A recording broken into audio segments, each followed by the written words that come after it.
talked about personal documentary in class yesterday, and we also watched Street Fight in class yesterday. So the timing couldn't be better. We watched Atropia earlier in the semester.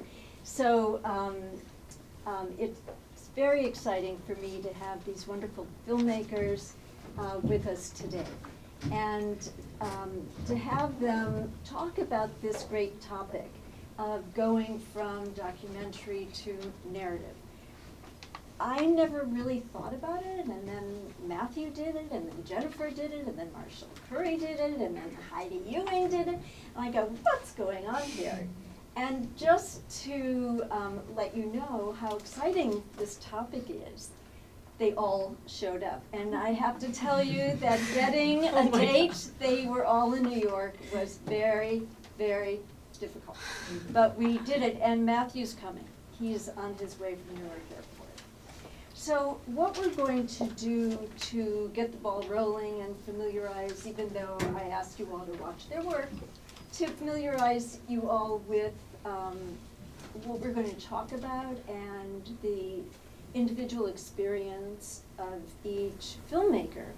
I'm going to introduce and ask each one to show you a clip, a scene, trailer from the doc, and they chose one that relates to their narrative, and say a few words about it. And we'll go through all four, and then we will get up and have a general discussion so we can not have to deal with the media, and you'll be able to see the screen, okay?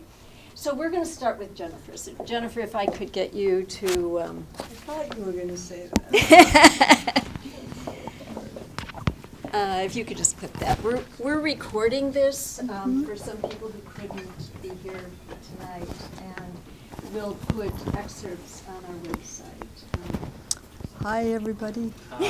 So let me introduce you, Jennifer. Oh, great. So you all have the flyer, but it's really exciting to have Jennifer. I have not seen her in at least 20 years. Is that true? Yes. Oh, But I've been following her story, and she did Beirut, The Last Home Movie, An American Love Story, but the two that I saw and remember so well are Flying Confessions of a Free Woman and My Reincarnation.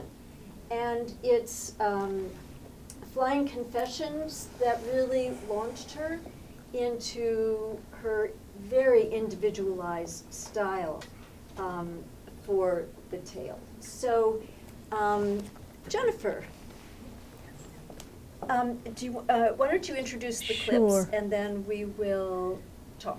to just set it up. Yeah. So I actually went to NYU, dropped out, but I did go here, and I dropped out to make my first documentary, which was a feature-length film called Beirut, The Last Home Movie, that began my work a long, long time ago. So flash forward, it's the millennium, and I made a series. It's actually a 6-hour piece called Flying Confessions of a Free Woman, which is the first film I'd ever made that I was in. I'm the main protagonist, and it's a series about what does it mean to be a woman today. I learned a lot from making that film, but one of the big takeaways was that I was capable of fictionalizing my life, which I didn't know before. I had to have a certain kind of schizophrenic character that really was able to see myself as a character. And maybe if we look at Flying, I'm just going to show you the trailers, then I will explain how I then got 10 years after that to make the tale. I made another film in between, My Reincarnation.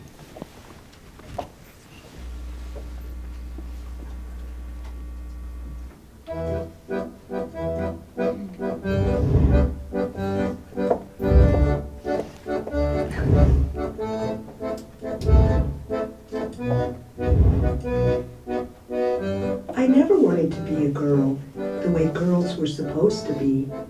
I wanted to be like my father. I wanted to be free. So So there I was, a free woman, living the life I thought I wanted in New York City. But there was something I was still missing, and I didn't know what to do to get a grip on this modern female life. A healthy male is wonderful, but show me one. Please show me one. हमारे खमद या भाई इस बात की इजाजत नहीं देते कि हम रोजाना घर से बाहर आएं। Something shifted very radically in me when I had an abortion. Sex is something that a man does to a woman. You're not sleeping with guys. Guys are sleeping with you. There are so many cases of rape. Some perpetrators just marry victims to escape punishment. I'd love to have kids, but I don't know when and with who. Do you not feel that you're actually breaking a natural law? If you can run a household, children, husband, dogs, you can run the world. You are in love with someone, but there's no possibility for you being with them. Did you really think no one would get hurt? Painkillers, and something for irritable bowel. At 42, 50% of the time, you will miscarry. I need something honest and real, more than I need to have somebody who's just there. It's not like we're 20 anymore. Yes, I chose not to have a family, but I always thought I was going to have a family. I feel I have a lot of love to give, and I need to get it back. Orgasms are so important. In the West, women masturbate. No.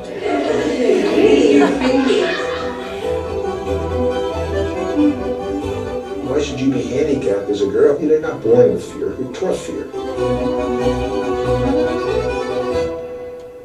You are free, which is a luxury a lot of people don't have. Okay. Should we play the next one? No, actually, let me just explain the link. I think it would be helpful. So you can't tell from the trailer, but flying's constructed as a personal narrative, of course. You can see that because you see me. But it's also what I would call a survey film. So you see my life, the life of my friends in New York and around the world, because I live quite an international life, and then the women I meet around the world, and there was a construction to go around the world to do that, and also the women in my family. So it's an unusual structure, but in the making of it, I took a very radical approach of sort of self-documenting my sexuality, in which at the time I was having an affair with a married man and had a boyfriend. So very radical approach, talking about things like abortion, about abuse. And what came up at that time, I was in my 40s, was that I started to hear all these stories of sexual abuse. And this relationship I had when I was 13 with an adult coach who was 40, and I'd always called it a relationship. Suddenly, in the making of Flying, I realized that I had been sexually abused. So I was 45 years old, I was making this series, and it was the first time I ever used the word abuse. Literally, almost simultaneously, I realized it's time for me to make that film. And I knew I wanted to make that film in fiction because there was no evidence. And that led to a very long process, which we'll talk about later. It took me 10 years from the time I started writing the script to when it came out at Sundance. Of course, I made another film in between, etc., to actualize that idea. And now let's look at that trailer. So let's just turn the light off. Could we turn the sound up a bit too? Because it was a little low. And The story you're about. yeah, thank you. And up on the sound. This chair, because it's also in the way. It's driving Yeah. me crazy. Thank you. You're welcome, dear. And apologize for the quality of the last trailer. Let's blow it up. Yay. Okay. The story you're about to see is true, as far as I know. When I was a child, I was obsessed with changing myself. Now I don't even remember who I used to be. Jennifer, sweetheart, I found a story that you wrote in English class. Where'd you find it? What matters is what it says. I've met two very special people. Bill is an excellent coach. Jenny, do you trust me? Mrs. G was the most beautiful woman I had ever met. There are no bad horses, only bad riders. I need to talk about it with someone who was there. Hello, Mrs. G. Let's jump in the saddle, see what you can do. I only remember them. Why can't I remember myself? You were an unusual child. Strong body, strong mind. Strong body, strong mind. I found some pictures from that summer. You're so special. You know, I have a lot of regrets. We talked about the relationship, but this is a grown man. This was important to me. Why are you so angry? Why are you not angry? You must push yourself. Beyond all boundaries. Don't tell anyone. It's our secret. I just need to know what happened. I'm trying to figure out why. You deceived yourself. Why are you telling this story, Jenny? It's my life, mine. You don't know what's about to happen.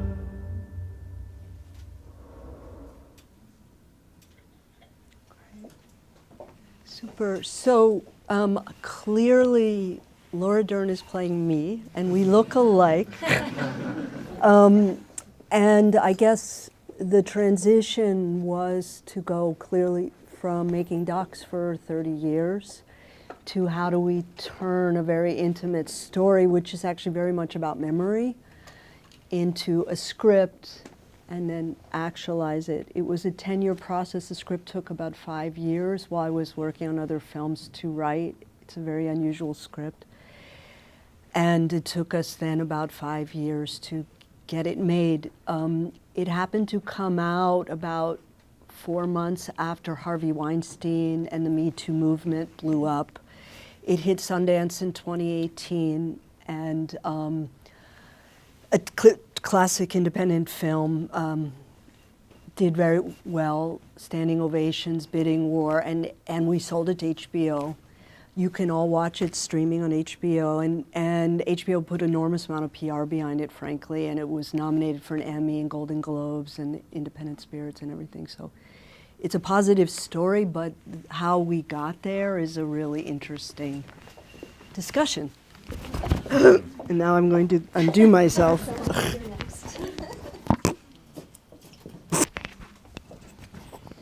Thanks. It's nice to know people who can handle mics. Or not. So Marshall Curry did Street Fight. That was his first film. And after that, he did Racing Dreams, Point and Shoot, and A Night in the Garden. And his first feature is The Neighbor's Window. And it's a short, which is sort of lovely, that you had this very contained idea and put it together in a very succinct kind of way. So would you like to set up the Sure. So the clips, we're going to look at, one is a scene from Racing Dreams. So Racing Dreams is a story about, a documentary about two boys and a girl who are 11, 12, and 13 who want to become NASCAR drivers when they grow up, and they race these go-karts that go 70 miles an hour in like the Little League for NASCAR. So it's a little bit about racing, but it's more about being 11 and 12 and figuring out what you want to do. Somebody said when it came out that it was Talladega Nights meets Catcher in the Rye, which I thought was kind of a great combination of movies. So both of these are sort of funny scenes. They are they're pretty different, but I guess what they share is two characters sort of having an argument in a world of comedy where they're affectionate and arguing at the same time.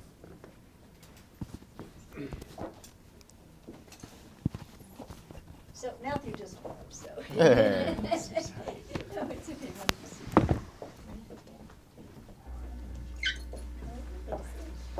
Kapag you were by war.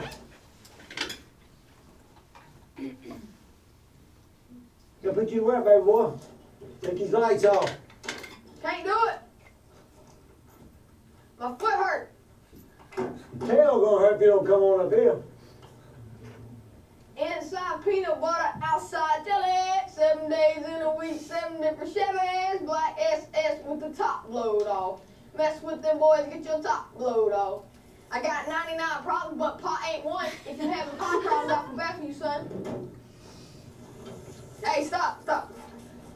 I ain't trying to get you wet. If I was trying to get you wet, I'd do that right now. See you, man. Stop. Keep on, you're gonna take a shower. Man, stop talking. Waste your breath every day talking to me. If you spray me with that, I'm gonna take this and I'm gonna throw it. I'm gonna throw it at you. You don't think I will? If you spray me with it. Oh, no. But you know what? I know you better not. I know you better not. The only thing I can tell you is go for what you know.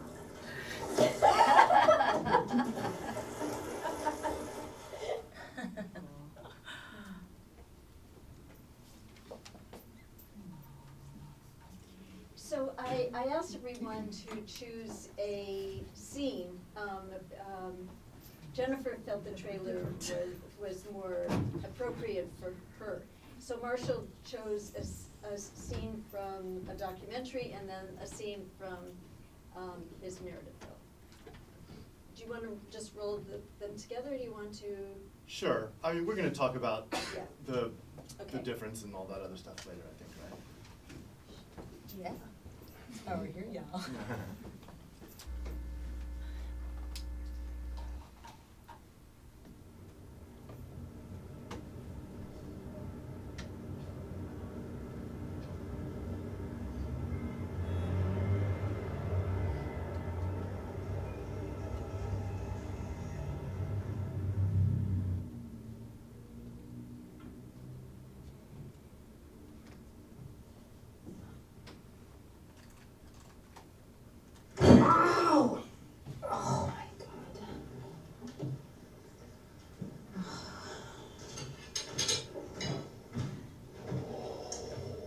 Wow, are they down?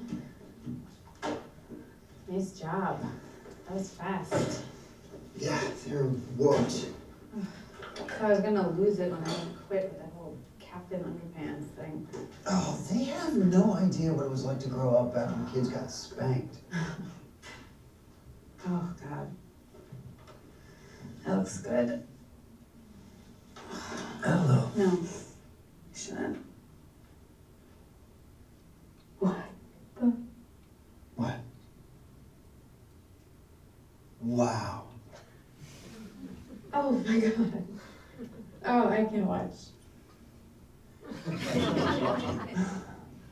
But seriously, they need to order some drapes. It's disgraceful. All right, stop trolling.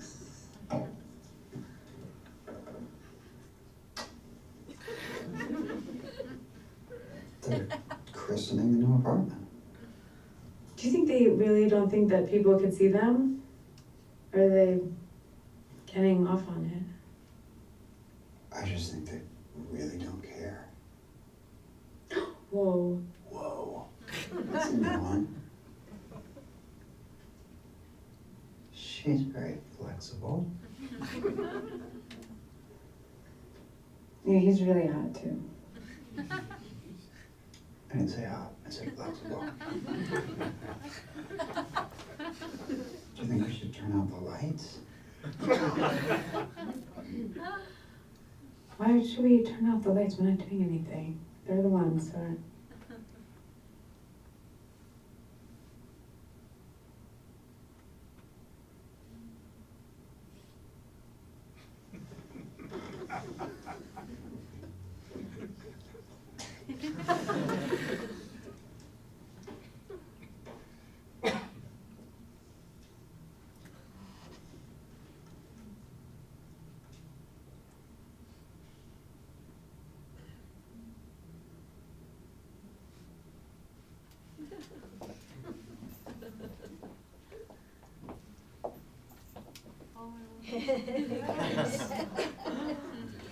Heidi. Yes, ma'am.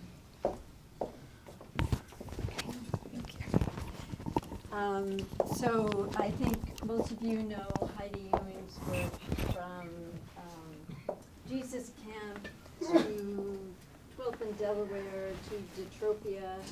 Whenever I discuss how to describe place, I show a piece of Detropia. And Heidi also did Norman Lear, Just Another Vision of You, and One of Us. I think most of you have seen that as well.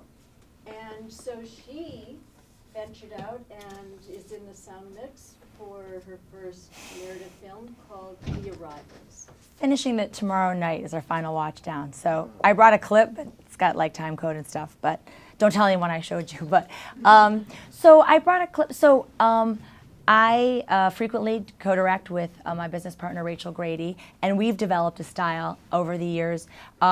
We mostly endeavor to make cinema verite or observational cinema. That's the goal. And so I'm most excited when something is happening in front of the camera that's never going to happen again, that you have one chance to get, and that a narrative is unfolding on camera. And that's always, we always cast characters and choose our films based on the possibility that something is going to change a great deal from the beginning of the movie to the end, and hopefully from the beginning of the scene to the end as well.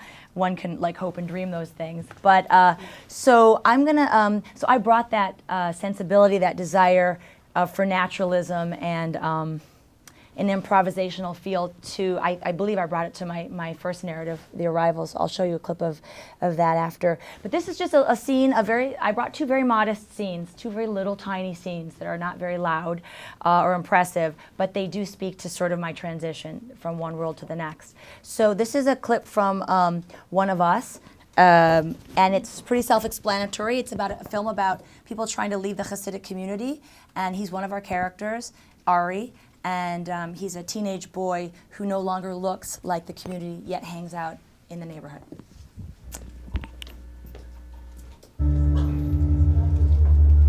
It should start before that.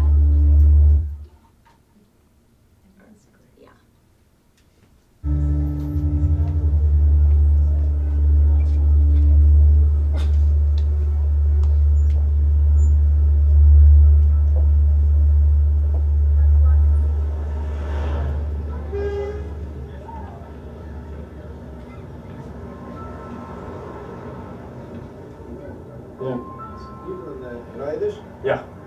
Doe they park is no free Wi-Fi? Not free, but I can give you Wi-Fi from my phone. No, I'm just asking. I see a lot of people from this hanging out around. There's free Wi-Fi at this corner of the park. Sometimes there's free Wi-Fi, but there's free Wi-Fi all over. You can't really stop Brooklyn from having free Wi-Fi in Brooklyn. Hangout, That's why they put up the spotlights there, no? You can't really stop 2015 progress. You know that? All right. Yes. Queens. Geland in Satme Heide, nun Satme Yeshiva, Ali Ashkirch. Nun lass mich weinig Wege zeigen.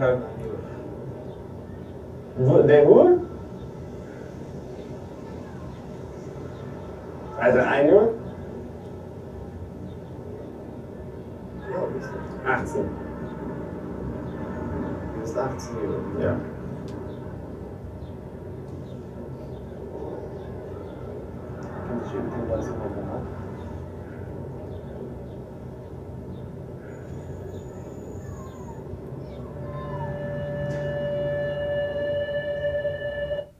That is so hilarious that they gave me the clip without subtitles. That is so funny. That is so funny because I'm about to show you a movie with subtitles. Okay, well, what happened in that scene was my assistant gave me the clip without the subtitles. But basically, in the park, he says, "Are you one of us?" That's the name of the film. And he says, "Yeah, you are. How old are you? 18. Why do you look like this? What's wrong with your hair? What, you don't like it?" It's an exchange, but it's okay that you just watch the visuals because that's what we're talking about today. But that's what happened in that scene. So basically, that's kind of one of those things where, it's going to happen once. And we use, my point of what I brought today is the following. I like to use zoom lenses. They're my friend.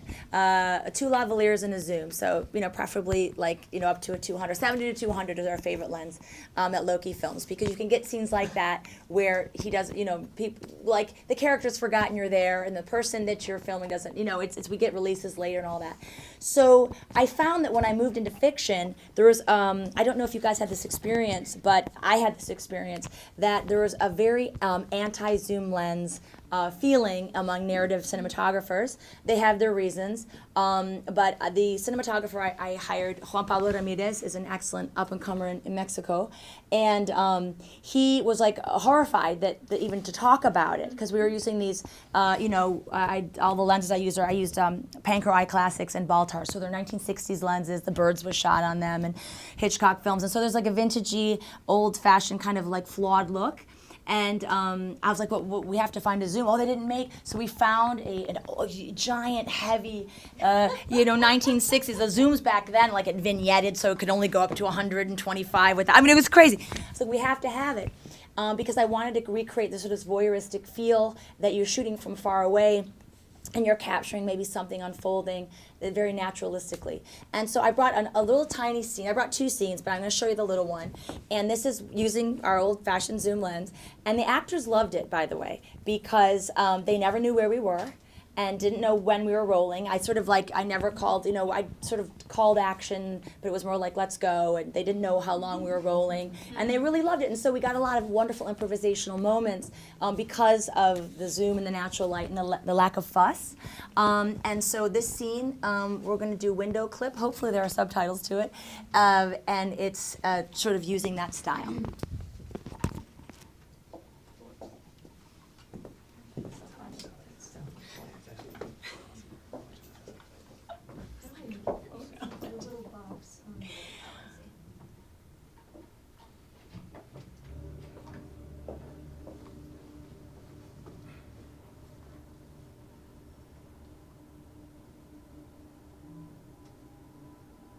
Ventana.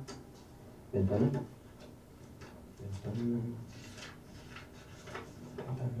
Window. Window. Window. Ventana. Así. Window. Bueno, pero es que sí no se escribe, pero... ¿Cómo se dice horno? Horno. ¿Cómo se dice parrilla? ¿Parrilla? Mira, parrilla es grill. Grill. Deletréalo. Es G, R, I. ¿Y normal? I normal. L, L. Grill. Espérate. Dijo mushrooms. Mushrooms. ¿Qué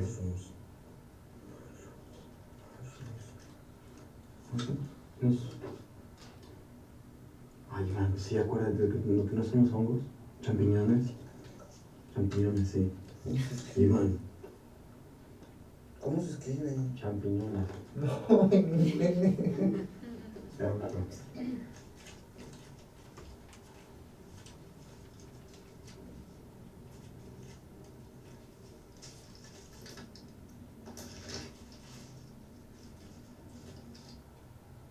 En total son $212 entre los dos.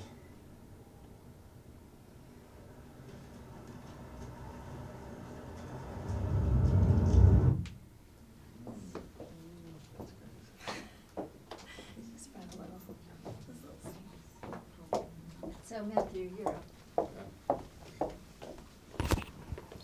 So I'm just introducing sort of the clip. I'll introduce you first.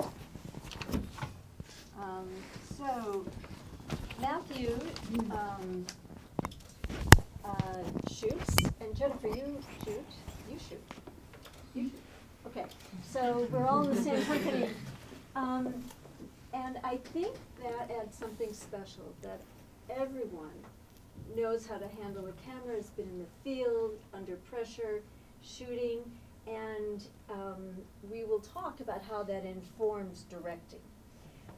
But Matthew did first Escape Fire, the Trade, the doc series. Was that before Escape Fire? No. Escape Fire, and then he did Cartel Land, which I think most of you have seen. Drones, right? Before everybody used drones. And Before everybody overused drones. Exactly.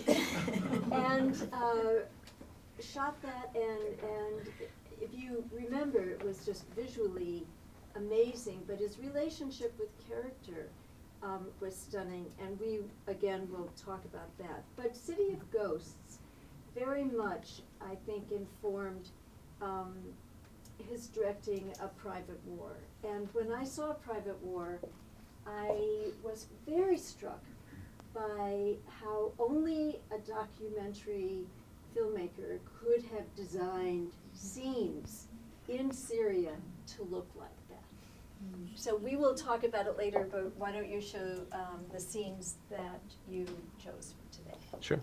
I'm sorry I was late, by the way. Apropos of today, I'm making a film about the Paradise Fires in California, and I was out there, a narrative film, and I was just out there shooting the fires for real to use in the narrative film. So rather than coming smelling like smoke, I came and showered. So yeah, I chose two clips. I think they'll be quite obvious as to why I chose them. They're very visually similar. One is a scene from a mass grave in Mexico, and then one is from a mass grave in my narrative film, A Private War,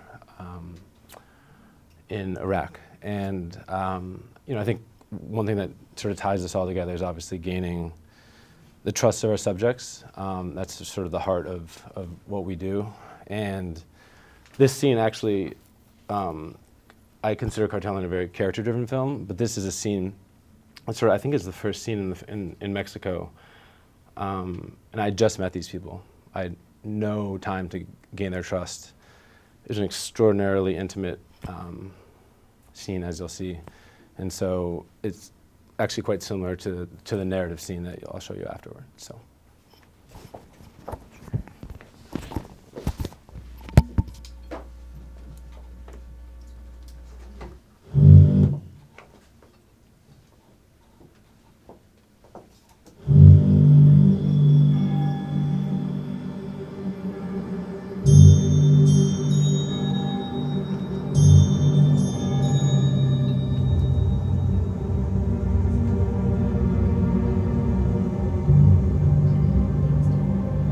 Víctor Rivera Cortés, Alicia Torres Marín, su hijo Evaristo,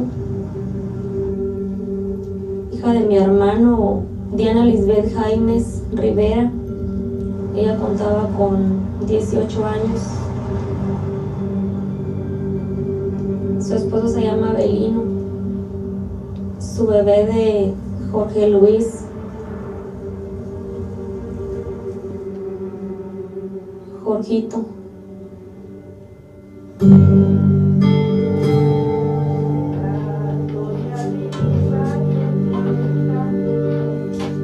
María de Jesús, de 6 años.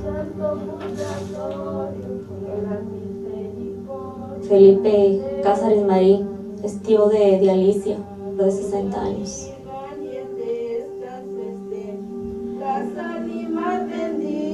Del santo purgatorio por el bebé de 3 meses es Cruz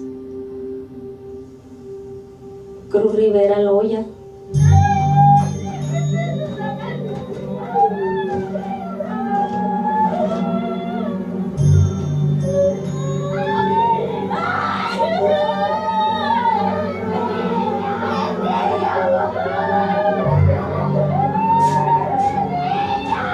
Eran 15 personas en total. 13 cuerpos de una sola familia y 2 que llegaron a trabajar a la limonera. Todas las víctimas cortar limón, a irse a las parcelas a vivir. Después sabíamos que el patrón tenía que pagar un dinero a los caballeros templarios y creo que no lo pagó. Y se vengaron con ellos, de quien le trabajaba. que eran inocentes, jóvenes, niños, a los bebés chiquitos, los agarraban de sus piecitos y les pegaban a una piedra, los aventaron al pozo.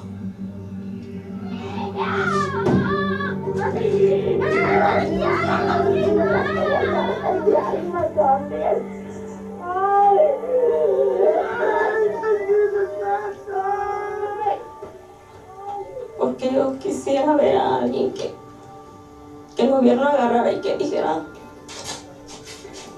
este fue, pero no. Eso es lo que hay aquí en Michoacán, que ella quiere hacer justicia.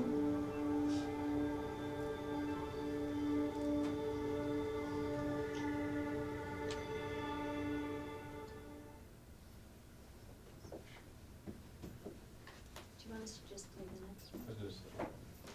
Well, that was nice and light. Yeah, sorry. So that was me just covering that scene alone. I had no one else with me, and it was obviously incredibly, traumatizing to witness, and most importantly for them. Making a narrative film, one of the hardest things for me was sort of going from being alone often to having hundreds of people staring at me, asking me what to do.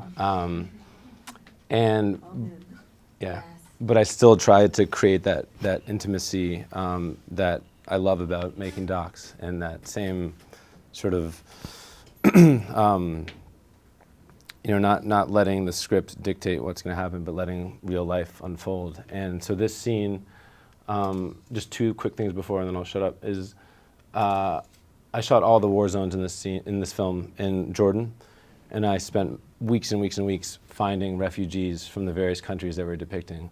So all the extras in the scene are from Iraq.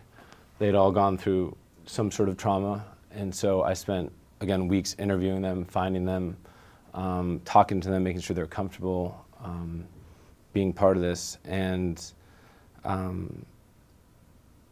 maybe I'll say something after, but that's it.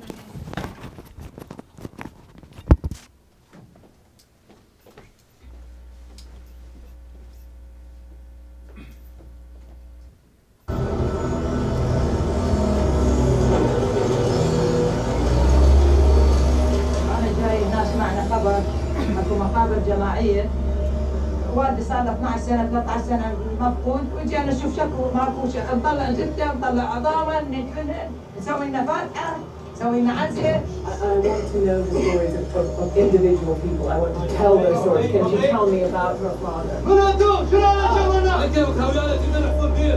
انت عندك تطيح على الشغل؟ ولا عندك تطيح جوب حرام؟ صدق لا تظل تصيح، هنا جاي يساعد الناس. جنب الشغلانة كلها! لا دقيقة واحدة، عندك كاميرا هنا، وين هذه كاميرا خلاص He wants the camera. No. There are hundreds of people buried here. This body, you go to this one. Ask him whose side he's on. Into a yellow.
Okay.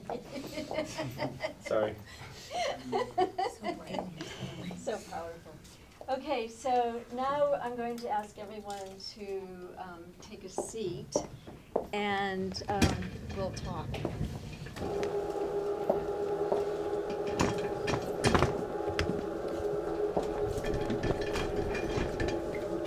Sorry. Jennifer, I'm going to sit here. Sure. Okay.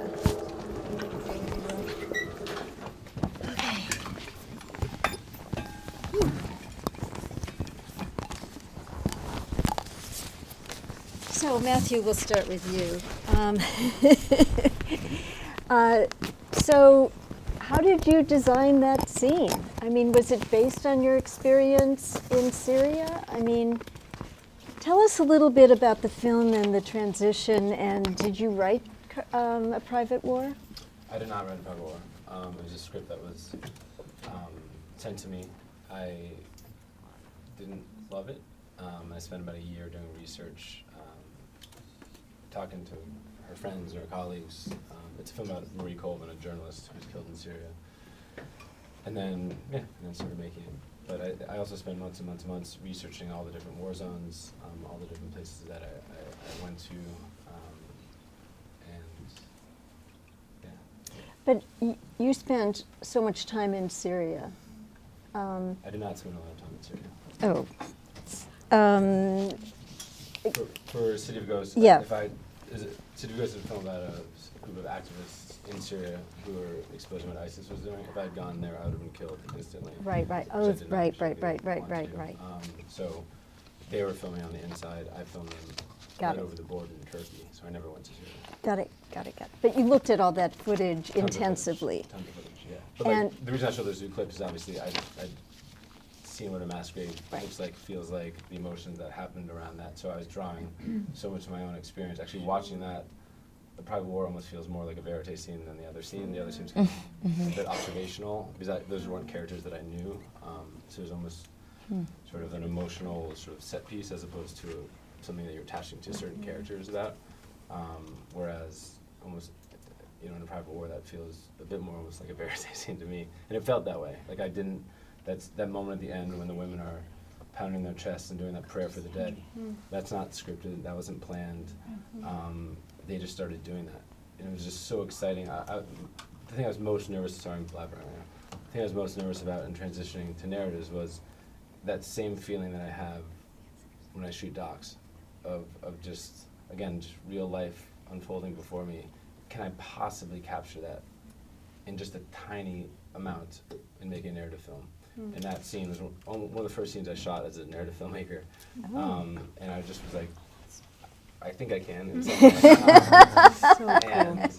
it was just so beautiful when they started doing that. And I was lucky to have an amazing DP, this guy, Bob Richardson. And he started out shooting docs. His first doc that he shot was in El Salvador for PBS. That's Oliver Stone hired him to shoot Salvador right after that. And so it was just really exciting. We just were sort of always on the same page. And although I shoot my own docs, it's as if I was shooting that myself. Like I could just feel him moving. And we talked about certain shots, like that shot through the legs and stuff, something that we set up. But a lot of that stuff just, whip panning around was just, I was just trying to create environments where energy was happening. And and again, those women, those are real tears. Those are real emotions that are pouring out of them. Those weren't just extras. If you hired extras, there's no way that could have felt that way. That was real trauma that they were So just a little background, how did you fall into directing this? It was your first. Sort of like nuts and bolts business-wise, or like. Well, how did they choose you as director? Or did you come with I don't the... know why they chose me. I think they saw Cartelland and thought I could make narrative films. Oh. I did the whole like sign with an agent thing and got sent a ton of scripts that I had no interest in making, and then I see. I got this script and it just spoke to me in a really profound way. Right. As you saw from my docs, I've gone to dangerous places, I've been in dangerous situations, and so not nearly to the extent of Marie, but I just felt an enormous kinship to her. And in some ways it's probably the most personal film I'll ever make, because I think I was trying to understand what drove her to go to these places, what causes somebody to want to tell these stories, and then the effects that has on them. And this is probably too much information, but having been removed from the sort of doc world in an intense way for a while, having just been in these fires and seeing, just being in sort of life or death situations and seeing human tragedy play out in a really profound way, it sort of brought back all these things in my head, so I'm a bit fucked up right now. So I apologize. We're all fucked up. We're continuously fucked up. So Heidi, tell us about your transition from doc to narrative, and what were the hard things, what were the easy things, what were the surprising things? It was all easy. No, there's none of it was easy. I started out, well, I fell into this real honestly in the sense that I started to make a documentary. This is a true story about two friends of mine. It's a gay couple who live in Brooklyn, and they have an incredible immigration and love story. And so they told me their story in 2012. They came to Sundance to see Detropia, and that night, for whatever reason, after 7 years of friendship, they told me their real story. And it was arresting to me. So I thought, I want to tell this story somehow. So I started interviewing them and like filming their lives. And I did that for a couple of years while I was making other films. And then I realized something I already knew deeply inside, that like all of the action and drama and all the cinema had happened in the past. So I was filming the third act of a movie, and there was no way to get the first or second act ever, unless I was going to animate or do recreations or something. So I said, oh, this actually needs to be a narrative, doesn't it? So I was like, shit, I don't know how to do that. So I wrote the script, I wrote a movie, and then it was really bad. And I wrote it a couple times. I think my first draft was like 2015 or something, I don't know. Then I brought in a co-writer from Mexico, etc. And I went to some writers' workshops. So I made 3 movies in between, as I was between 2012 and it's coming out hopefully soon. I made 3 other movies and have a company to run. So it was one of those things where it was always happening. And then I had a script that I liked enough, and then we had to find the money. It's another story, so I'll skip that. Found the money, and so I shot the movie in Mexico a year ago. A year ago today I was shooting. I was like in my 4th day or something a year ago. And in Mexico, there is no such thing as like a 20-man crew. Or like, I'm used to a 3-person crew. And I was like, well, maybe we can have 20. And they're like, we don't do that in Mexico. PAs don't drive, drivers drive. And we employ people, and your crew is going to be 53 on the smallest day and 84 on the biggest day. Whoa. But I was also able to, all those people you can put in the background. You know what I mean? You can do it. It's not that big of a deal. After the first day where I almost passed out and there's generators, and I was like, what am I doing? And why are all these people here? And, you're able to, just get with your actors, you've rehearsed, and you can get intimacy, you can achieve it. So since I wrote the movie, I was able to improvise, and I basically used my documentary sense in the sense that I would meet with each actor to do a private rehearsal, and we would read the script, we would read their scenes together in Spanish, the movie's in Spanish, and I would start asking them if they have similar experiences, or did they know someone who was like this, and they would start telling me stories. And I would say, do you mind if I use that in the movie? So, or the word they would use, or would you say that differently? Even though the Spanish was perfect and it was Mexican, it was like, so it got all back in their mouths. And so I recorded all of our rehearsals, and then I rewrote the scenes. which drove the producers crazy. I bet. Because there were so many drafts. But what happened was the actors had never, at least my actors, who are all professional actors, I didn't do the non-actor thing. Although a lot of extras became speaking roles, but I wasn't going to also deal with non-actor. I needed like help. So they felt more invested in the movie because I was like, I'm an American. All of you are Mexican. I don't want to get this wrong. Like, please help me make this a Mexican movie. It's about your people. So they were like, you know, everybody was extra invested, and I did some improvisation, but really I did all the rewriting ahead. And then on location, if something, I was like, "Te suena mal, verdad?" Like, this doesn't feel right in your. I can tell you don't like saying. Like, how would you say it? And let's go again. So we would do the script, we would do the scenes, and I always let them do at the end. I would be like, "Okay, let's do it off the book. Just do whatever." And we would do a take where like it was the scene, but it was like loose. So and the movie became a combination of. But it was a process that never ended. It was like even during rehearsals and stuff, I was still rewriting. And so I feel like I got the texture and authenticity that I crave as a documentary filmmaker. You know, I see in your clip there always something obstructing the frame. I do the same thing. It's like it's you know, not accessible. Everything in fiction is often so clear. It's like, there it is. It's perfectly shot. You know, you want something in the front, or you want to be like, you have to look a little, you know, so I think that instinct also came in, not to make it so easy. So, and the transition was, I don't know, it was a process, and I don't know, I stopped feeling it at some point. I'll tell you one thing, and then I'll stop talking so my colleagues can do their thing. But the one thing that did happen is the first day I was shooting, I agreed, which I'll never agree again, to do a lot of intimate stuff in this first week of shooting because it was easier for the schedule. And you know, it's a gay love story, and there's sex and intimacy, and a lot of these things were happening on like day 3. And you know, like we'd rehearsed it, but like it was that shouldn't have happened. But everyone's like, well, your actors might hate each other by the end, so do all the stuff while they like each other. So there was like all these voices in my head. It worked out fine, but the first day, we had a very extravagant shot set up, and it was like they arrive in Chiapas, and they're a gay couple, but they're acting like best friends, and they go into the house, and his mom has a workshop, and she sells Avon products. This is all true stuff. And we had like a dolly, and like extras were walking across the frame, and it was perfect, and they walked, and I was like, I hate this. This is the worst thing I've ever shot. This is so fucking bad. It is so fake. This is a terrible movie. And I turned to my DP and I was like, lo odio tantísimo. I was like, he's like, I hate it too. I'm like, give everybody 15 minutes. This is the worst movie I've ever seen. And I started to panic. I was like, oh my God, you know, and I said, I don't want to ever see the dolly again. Like, we have to send it back. And I was like, Heidi, what would you do if it was a doc? It was a doc. It was a doc. It was a doc. It was a doc. It was a doc. You wouldn't be already in the house. You wouldn't already be in the workshop when they walked in. Why would you be in the workshop? You've never met the mom. Okay. So I was like, I would be with my characters. See ya. So I'm like, get on the easy rig. I don't know, change the lens. So we went walking through the woods, and I'm like, let's just walk to the house again.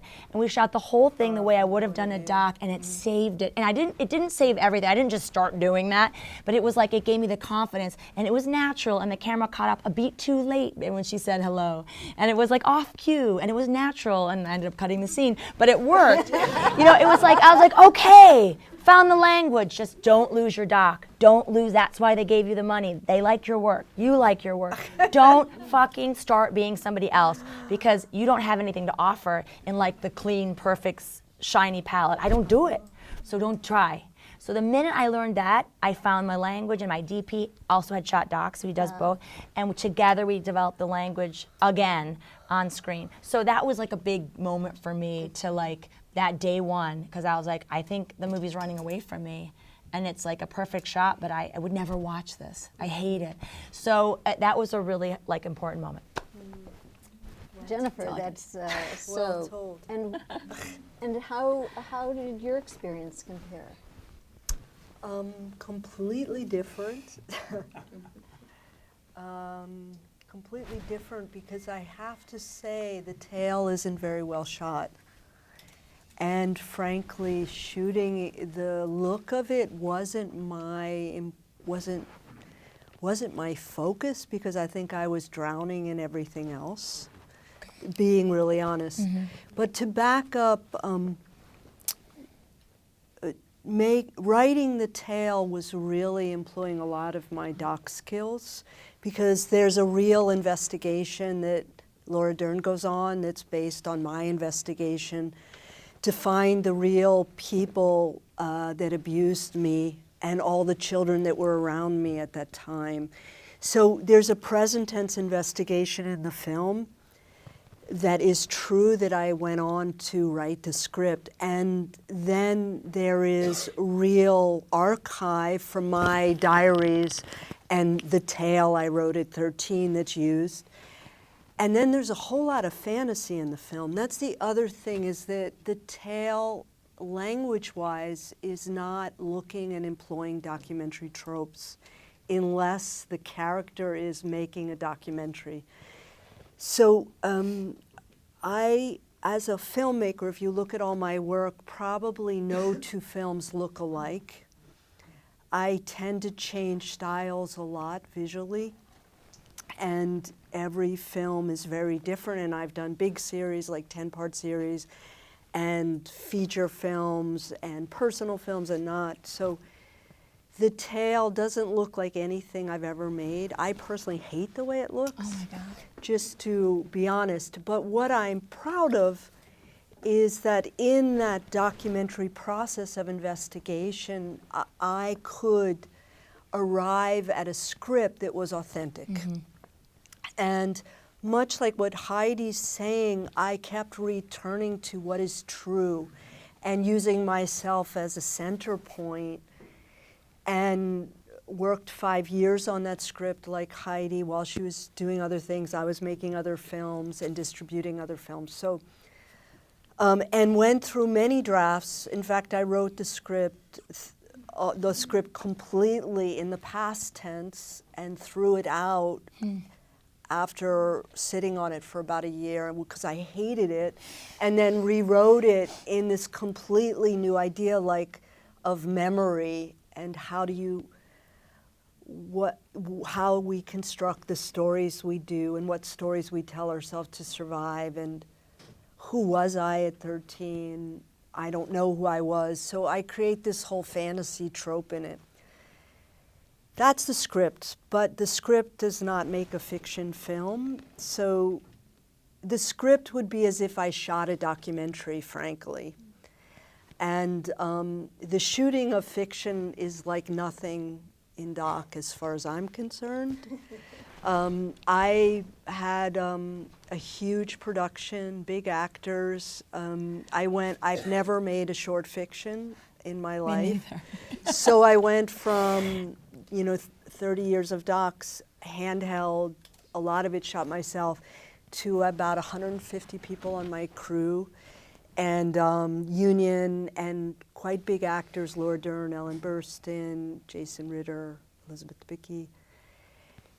But like I think everybody, you just create this fishbowl and like try not to think of all the people watching you and really, frankly, judging you really badly, because they all know that it's your first fiction. and they all think you're making shit. I can tell you that, because as a documentarian, you read people, so you're reading them and just trying to think, let me keep it. Also, we were making a film about sexual abuse. We were making a film with sex scenes in it.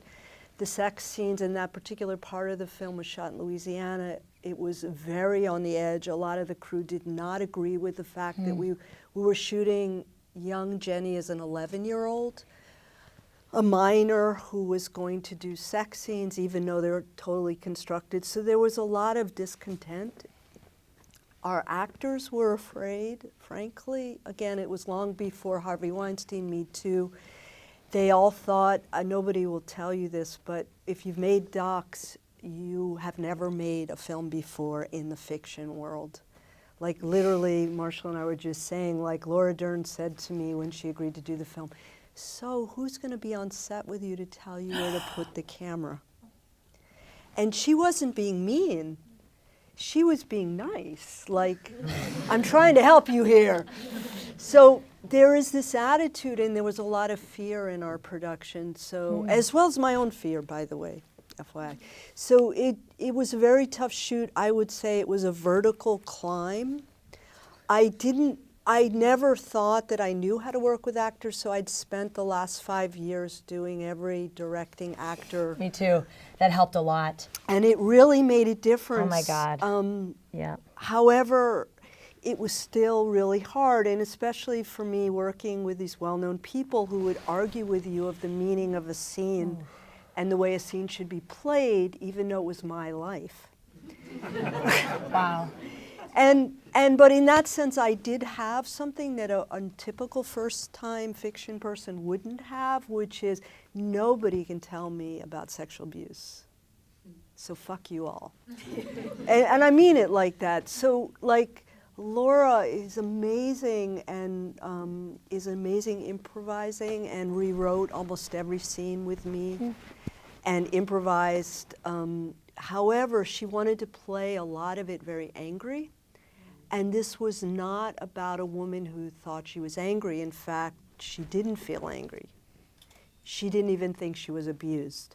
So a lot of it she had to be sat on, and that was really hard. But what I had on my side it was my story. Mm-hmm. To Laura's credit, she's a brilliant actress, and she's completely professional and can play anything. So I think where the doc came in was in the writing for me. Where the doc did not come in so much was in the shooting, except for I was also producing and we were fundraising all through the shoot. So I mean, at night I was raising money because we were going over budget. And my typical fiction producers weren't used to raising money while they're shooting, which we all are.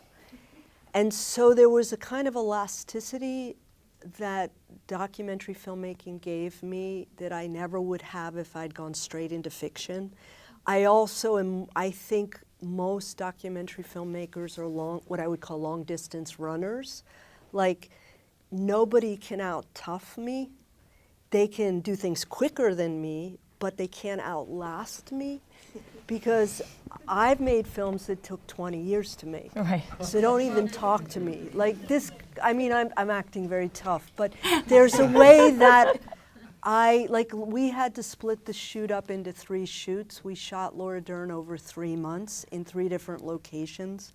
And for me, that's not hard. For the producers, that was shocking. Mm-hmm. It drove the budget up by more than 1/3. But at the same time, we held on to Laura Dern, which we wouldn't have been able to hold on to. So there's all sorts of things that are very different. I think come back to the edit. I think the one thing I feel really strong at is editing, because that's all we do as documentarians. I mean, we make films in the edit. Editing is the writing. And so although we had a really hard time in the edit, because the film is 2 times and fantasy, I knew going into the edit that it would look nothing like the script. There's just no way that what reads well will cut well. Mm-hmm. How long was your edit? And our edit took place on and off for a year, which is closer to a documentary. We also edited in 2 countries because we started in Germany because we had our financing. We had so many different kinds of financing, but it was a German co-production. Then the producers in New York and Laura Dern and the actors were nervous, so we moved it to America. So we had 3 DPs on the film. We had 3 editors on the film. Wow. So it's really tough stuff, but I think when you look at the edit and you look at how one behaves in the edit, that I feel really comes from documentary work. Like, what was on the page, I don't really care about. It's really like, okay, now how do we make it work? And we really threw it up in the air again, but in a way that I feel very comfortable with. So the shoot, I was really out of my comfort zone and just holding what I felt like holding on by a thread. Felt like a vertical climb. I would just add something to your editing thing, because it's very similar. People told me that, I had friends who had to edit their features in 16 weeks. Someone had 16, someone had 20. Right. Friends of mine, also famous actors and stuff. And when I'd seen the budget initially, I was also one of the producers, thank God. 'cause Yes. You lose your power. In fiction, if you don't produce, you've got no power. Yeah. That's what I learned. FYI. And you got to be a producer on your, it's different than Yeah. doc. My experience, other people as well, they call the shots. So if you're one of the producers, you're safe. Mm-hmm. But anyway, they had put me like a 16 or 20 week edit in, and I was like, that's not gonna work. It ain't gonna work. Anyway, so in the end, I edited for 9 months, not to be like defiant, but because I needed it as well. Because a lot of things change. I invented a voiceover, internal voice of the character that appears a few times. That was so also that was also, and I was not a documentary Exactly. editor. So it was like, and the fiction, the producers around me were like, "What's going on? Oh my Right, God, it keeps right, changing." right. And I was like, just don't call me for like a long time. And in the end, everybody's happy. Yeah. But like that really freaked people out. So the you know. two things to really is, well, the producing thing, absolutely, but what we don't know as doc people is acting, and where a lot of first features fall down is the acting. The performance. The performance. So personally, I was more focused on that than the look. And the second thing is having enough time to fix it in the edit, because most first features aren't well edited. And They don't give we you any know time. that, yeah. Okay, Marshall, how did your experience compare? And you've been such a verite person, immersed in action, and then your narrative is not that at all. Yeah, no, it doesn't have a doc look at all. At all. Everything is like exactly how it's supposed to be. But I definitely brought a lot of doc feel to it. To me, I felt like with docs, we're constantly fighting against chaos. Like everything wants, like reality wants to do its thing, and you have hundreds of hours of footage, and you're trying to grab things, and you're trying to build it and construct scenes that make sense and put them into a overall movie that makes sense. With fiction, I feel like you're fighting against cliche. Like everything wants to be something that you've seen before or that's easy, and your first idea that comes to you is like, oh, that seems great because I've already seen it. I've already seen it, and it feels like something that you know. And so, so for me, the process of a doc is you sort of do the best you can, you have your rough cut, and then you try to make it as much like a narrative film as you can. And with this, I wrote the script, and then I like started trying to break stuff. And so there's nothing that passes in front of the camera, so it doesn't have that element of it, but it has, people don't finish sentences and they misunderstand each other, and you know, things get just broken, and there's clutter, and there are reflections in the windows, and the lighting I wanted to be very naturalistic. And I worked with Wolfgang Held, who's the DP, who's a documentary, does docs and fiction, and so that was super helpful to me because he knew what I cared about and what I didn't care about, and what I knew and what I didn't know, like with the things that he needed to teach me. So, but I felt like working with the actors, it was a challenge, but that was not, for me, the hardest part of it. I felt, when I was young, I actually did a lot of theater acting, so I knew something about that, and I knew what it felt like to get feedback, but I also just made mistakes, and at one point, one of the guys who was acting was like, he said, can I ask a favor of you? He said, if you, next time, don't say, not like that, try it like this. If you could just say, let's get one like this. Like, we got it, now let's get one like this. And he was sort of teasing me, but not really. but half teasing, yeah. And just sort of like the management of fragile egos. I mean, and not ego is a pejorative word, but it's hard to do, and it's very naked and scary. And so to find ways of getting different performances without stomping on the thing that you're trying to that you're valuing. But my actors were like amazing. I felt to have written these lines and then you hear them come out of their mouth and it sounds like it's their idea was like a huge thrill for me. Yeah. Because I was so worried it was going to sound like me, and it just totally didn't. And I was like, oh my gosh, that's that person thought of that. It's magic. That person It's felt like a that. magic Yeah, thing. like a really good actor is a magician. So all of you are comfortable in the verite world. How do you translate verite into, okay, this shot, this shot, this shot? We think in terms of sequences, right? And editing when we're shooting. But we're We do a lot of handheld- shot listing. There's shot list. I mean, I did 3 months of shot listing with my DP from Skype, via Skype, every scene. How should it feel? Well, where would the camera be? Well, what if we do a reverse? We didn't do storyboarding, but we did drawings. But you come in with a huge plan for every scene. We discuss what we had planned. Then you can throw it out. But we absolutely went in with the plan. It was never just. It was never just like, oh, just shoot that. No. I want it to look like that. I want it to feel like that. But Right. it's never just like, oh, just roll or hit record. No. Everything you have listed. You have an idea and a concept.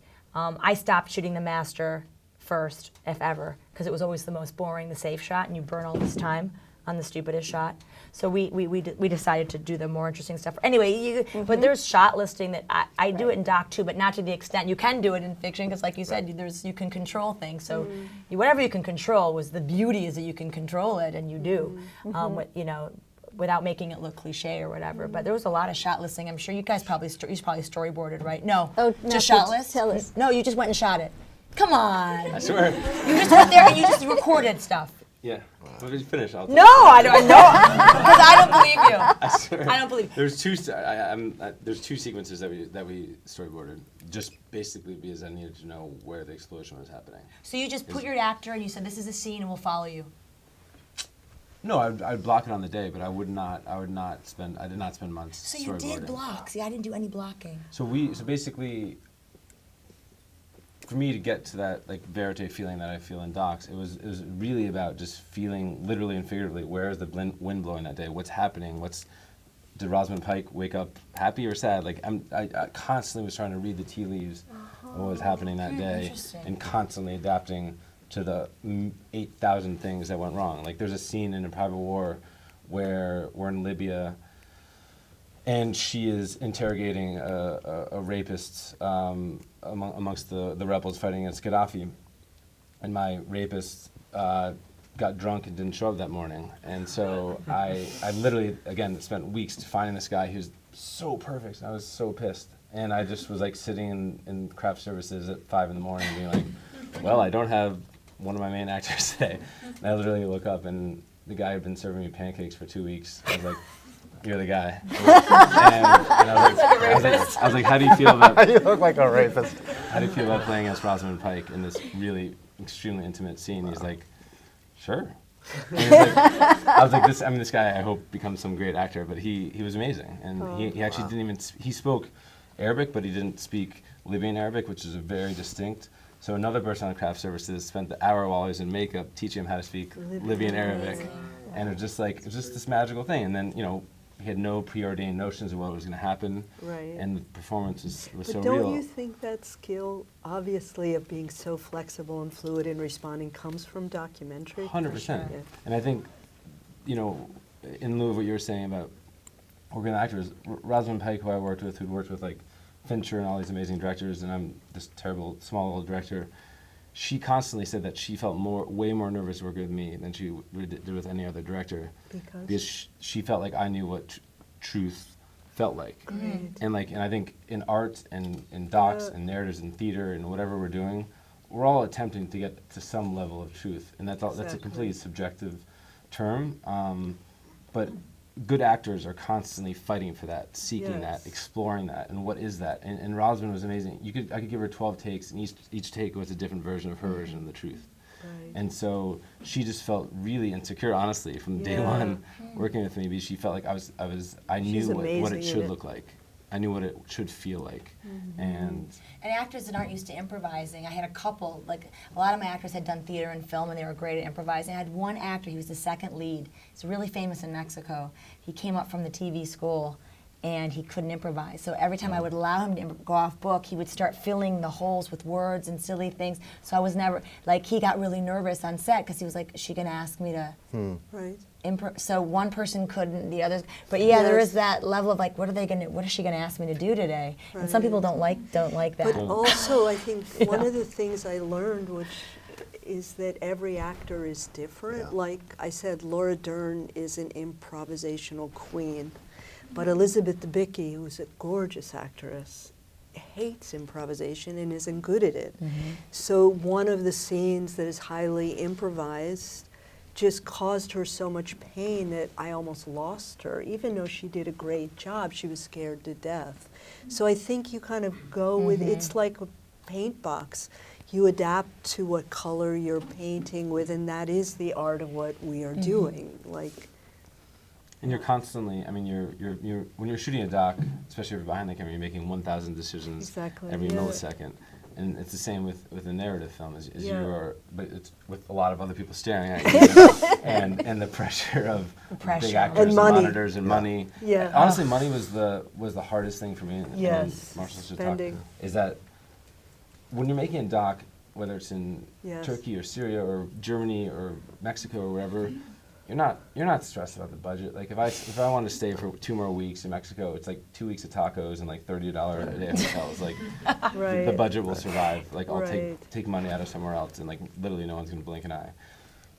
10 seconds in a feature film is massive money. So that intersection between art and commerce, that was by far the hardest thing. Working with actors was the easiest thing for me. The sort of money aspect of things, every single fucking decision Every of like, location, yeah. like No, if just you a want to shot, change that angle, you want to do an extra take. Okay, you're going to miss that scene. Right. It has this implication. Oh, do you want to do that thing the other day? Oh, you can't do that if you do this. And it's like, oh my god. It's terrible, So- and also the thing that I don't know if they happen to you. If I do another one, I'm gonna have to like really protect this in the schedule.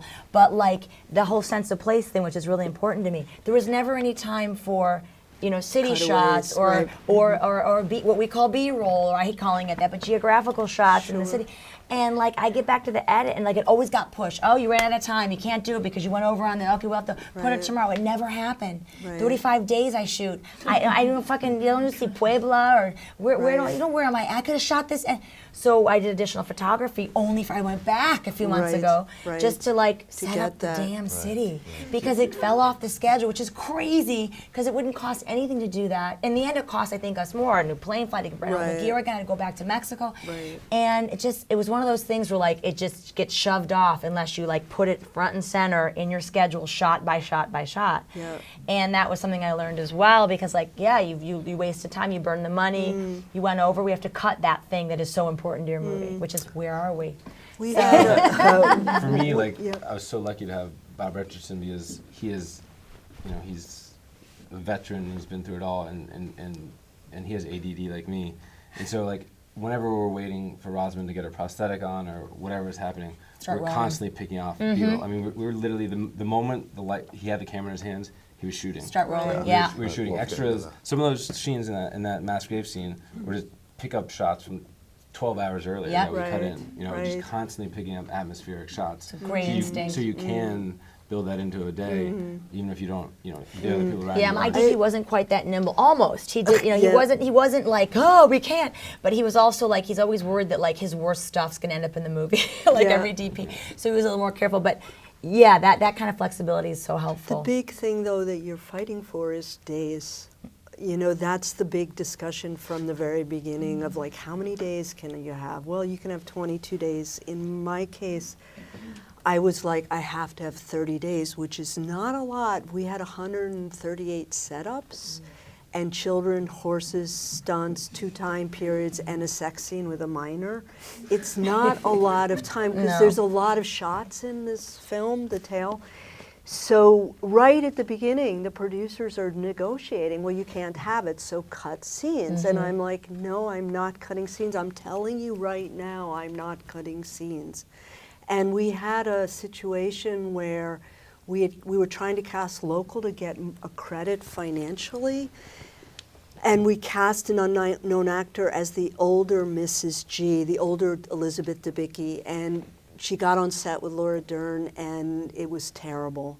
We shot 2 days with her, and Laura said, okay, we have to replace her. Thank God she said it, because our producers really didn't have the guts to do that. So that's 2 days lost. We brought in a new actress, and we shot 2 days. So the producers came to me, of course, and said, okay, what 2 days are you losing? You've got to cut the school scenes, all the school, anyway, long story. And I was like, I'm not doing it. So, and I said to them, okay, you guys do your job, because I brought in a lot of money. I'm a full producer, and I had already brought in a third of the money or whatever. And they looked at me and said, like typical fiction, you can't, that's it. We've done everything we can. So at that point, for me, being a producer is where I could start going into high gear to raise money, which is, again, what you do in docs. But it was only being a producer that allowed me to hold on to, I think we ended up with 29 days. That was your total? Yeah.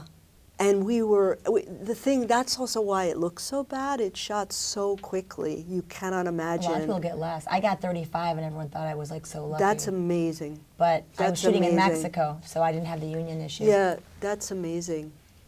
I think with docs, your patience I won 35 days. is rewarded. Sort of what Matt was saying, I think with docs, just like patience and tenacity are rewarded.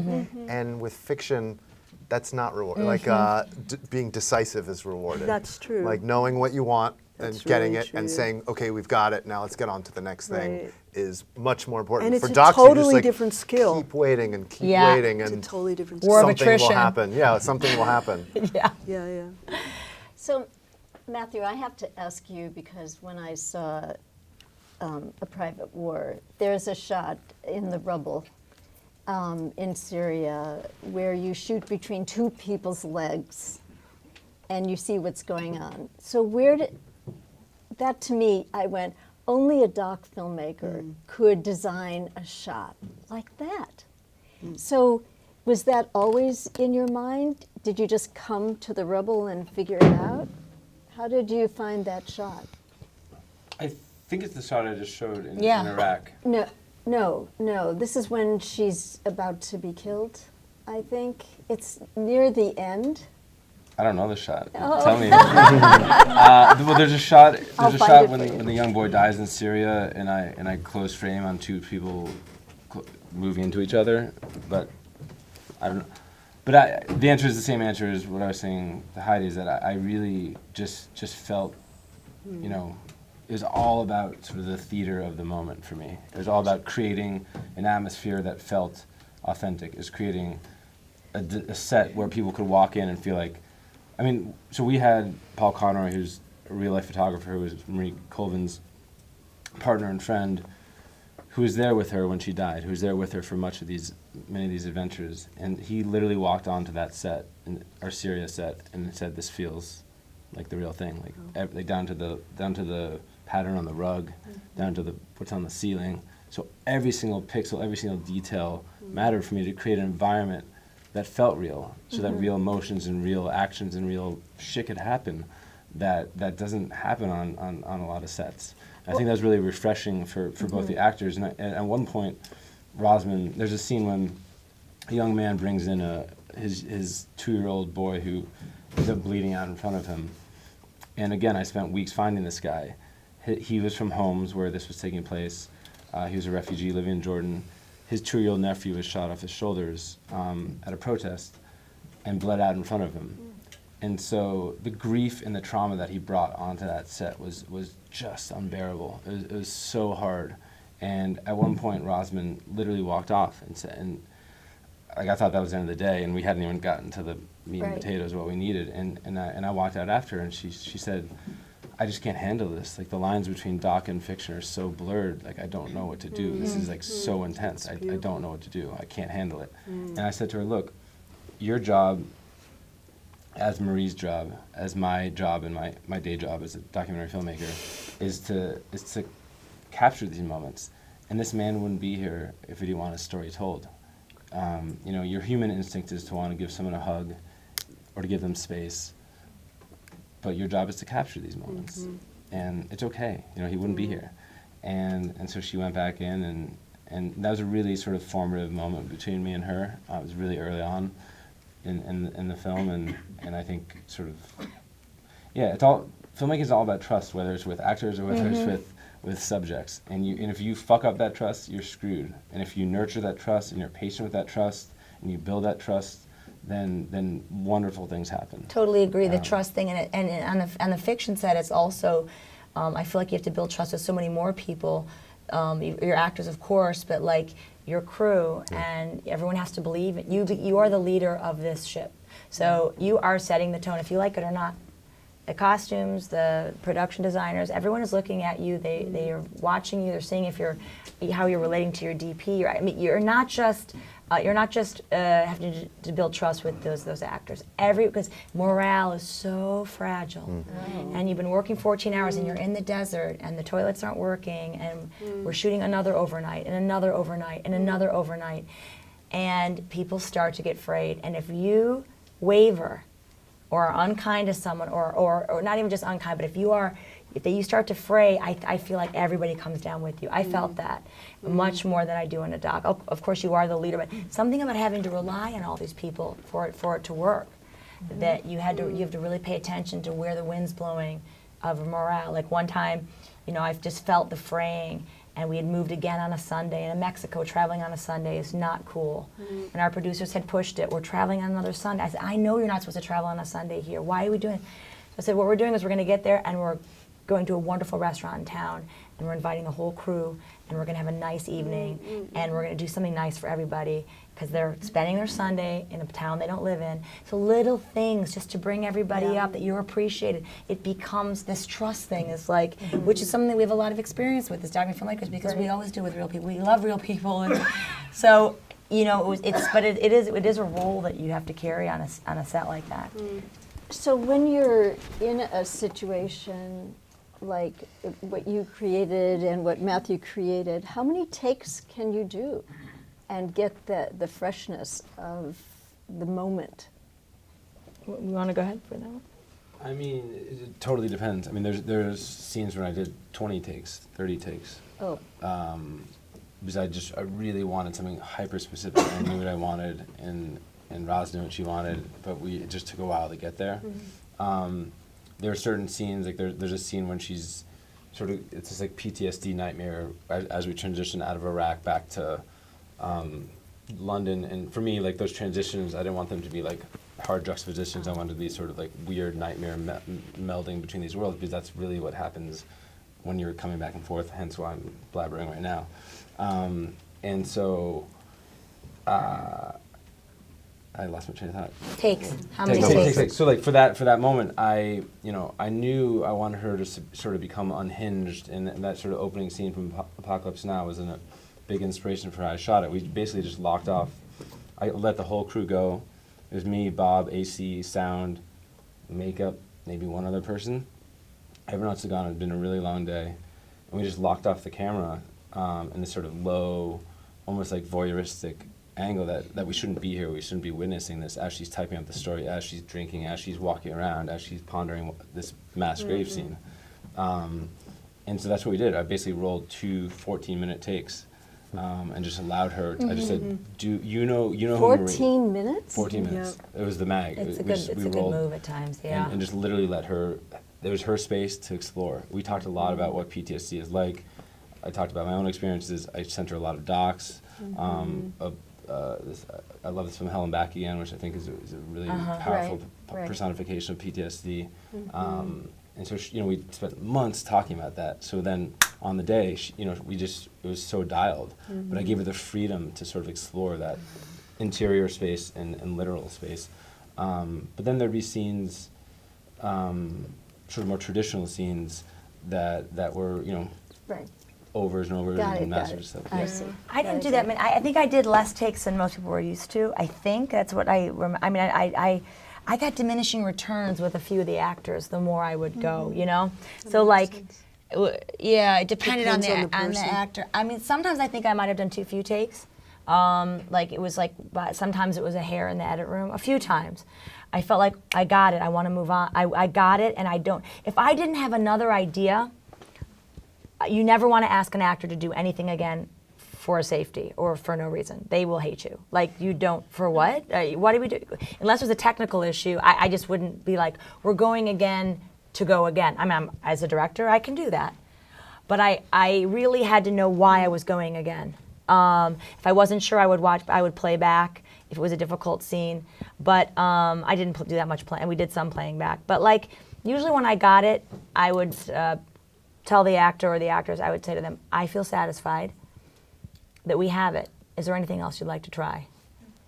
And I had one actor who's like, there's something else I want to do. And so if I had ideas, I would always give them every take a different idea. And Right. sometimes I got a lot of different performances, a lot of different colors, and they love to play. Right. You know, but then I would also always give them that chance of like, you want to do anything else? And sometimes it would be a great take, sometimes it was garbage, but they always like to have, they don't like to know that's it, like, because I didn't do that many takes. So Right. I'd also want to give them that. And then the ego thing is interesting because I had two actors and they're playing lovers, and one is very, very well known and he was a lesser actor, and one is not as known and he's incredible. But there's these two male egos. One was straight, one was gay, but they had to play a gay couple. There's a lot of sexual tension and energy and crazy things happening between them, which I was trying to capture because there was this crazy attraction, but the straight guy was like, why do I feel this way? Which was really good for the character, but you know, like things were happening. And I was like, I feel like I'm on a date and I shouldn't be here. Roll it, I don't know what's happening. So, but at one point, like, I learned from my directing actors, it's a super simple thing, but I really used it, which is when there's a performance with two people, I would always give them their direction quietly alone. They would never hear the direction the other guy's getting, because I also wanted to surprise what was the next take. They had to go with what, and I would be like, this time you're going to tell him this, and like the reaction, this guy wouldn't know that he's going to do this, and so you get all this natural stuff. But I also learned to be like, if one guy's perfect and one guy's fucking it up, you go to the guy who's fucking it up first, and you're like, why don't we try that? Then you go to the perfect guy and you go, keep doing exactly what you're doing. Just keep doing exactly what you're doing. It's perfect. I want you to just keep doing exactly. You got that? Okay. And so they both got direction, because otherwise the guy starts to feel like, oh, I'm the squeaky wheel, and it's really bad for the scene. So I learned that early, and it's a stupid trick, but honestly I used it because I had this like competing egos of these two men, and I was like, how am I going to handle this? So that was a good one. That's good. I sometimes would do the opposite of that, actually. Yeah? Like, what's the opposite of that? When someone's screwing up, telling them they're doing a good job and have the other person say they're screwing up just to see if it would change the energy. Did it help? Sometimes. I mean, everything. If I felt stuck, like I would change the... Yeah, the stuckness thing is real. But Marshall, you had a more contained environment. It so was. How did that relate? I'll say there's almost no improv. There's a scene with kids in it, which we shot dockish, sort of because I just knew it was going to be hard to predict whether they were going to say their lines or how that was going to work. And so I would stand behind the mother and sort of talk to the kids and as we were shooting them sort of in a doc style. But I'll say speaking of these kind of tips that somebody gives you, one that a friend who edits a lot of narrative films told me, which was great, and I've mentioned it to other people and it doesn't seem common, but we did a silent take, where everybody walks their blocking and they look at each other and they think the line, but nobody says anything, and you go and you do the whole thing. And it was amazing because sometimes you need somebody to get from there to there, but with their mouth not moving. Or you discover that a line that you thought you needed, you didn't have, and now you have the thing that you can use that doesn't have that. And it was, and I used, there's 4 shots from those that are in the movie. Did you ever do the community theater take? What's that? What was that? I only did it once because I didn't have time for this shit, but I did it in New York because the Mexicans would be like, what are you talking about? What is community theater anyway? It's like doesn't exist the way that, but it's like you do a ridiculous take. Community theater, you do the telenovela take. Yeah, everybody can do anything, You get it out, you get the nerves out. It's just like a thing that like someone told me to do once, and you know when you're having trouble or when it's like the tension, it's like doing that or whatever. But I only had time to do that once because you're not going to burn a lot of time on the community theater take. But that was one thing. But that silent take thing, I did that for in rehearsals for chemistry casting when I was trying to find a mate for the one actor I'd met. So Yeah. I auditioned him against 12 other guys, and all the auditions were they were quiet. Like there was a lot of that kind of thing to see. Yeah. But that's an But for interesting- me, just as a just to piece, shoot it. a thing that I could use in the edit In the room, edit when I room, needed it. yeah. It would just was hinges between blocking and Interesting. reaction shots and things like that. And was it strange because as in a documentary you're always following, and in narrative you're leading? In documentary you're following your character, you're not Yeah. intruding on it, and One of the now biggest- you yeah. are the leader. Yeah, I always say and feel very strongly like I spent 30 years learning how to listen and to merge and to create like a sacred space. And if you look at my doc work, it's very natural and people really show up and reveal themselves. And for me, it was a huge thing to learn how to say, no, don't do it that way, do it this way. No, and move this there. Even like, to be totally show how stupid I was, like set design. So I got with my set designer and she said, what color do you want the walls? And I was like, what do you mean? Whatever they are, right? Yeah, whatever they are. I know you paint everything over. It's yeah, shocking. and like, I know. mean, I had an amazing set designer, but amazing. literally I learned from her, like, we're recreating things. So that was huge for me, even I think as a woman, like a double bind. Like, I had spent all these years becoming really good at this, at receiving and creating and making people feel safe and loved. And now I had to say, really direct. It was like a huge shift for me. And I think I'm still working on it. I mean, even like the story I told about Laura Dern is taking her aside and saying, no. One of my acting coaches said, sometimes you just have to pick up the baby and move it, like without explaining. And having to say to her, because we didn't have any time, no, the scene is not about anger. It's about understanding. And she was like, what do you, and then, it's like this. You're trying to understand why. Let's go back and do it again. And then take Ellen Burstyn aside and say, no, you're not, like that was really hard for me to interject at such a strong level. But if you don't do that, you're dead in the water.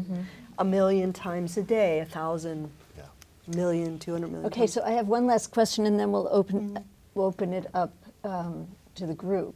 So, how did doing a narrative inform your documentary work? It's weird coming back, I'll tell you. It's like, I mean, it's great. It's what I do for a living. I love it. But it is, the thing about making a narrative film? There's not one ugly shot. There's not one. Everything looks pretty much the way. And I strive for that in my doc work too. I care about the visual. I'm like relentless with my DP. Let's go. We can. But sometimes you're trying to make $1 out of 59 cents, in nonfiction, and it's really like there is a.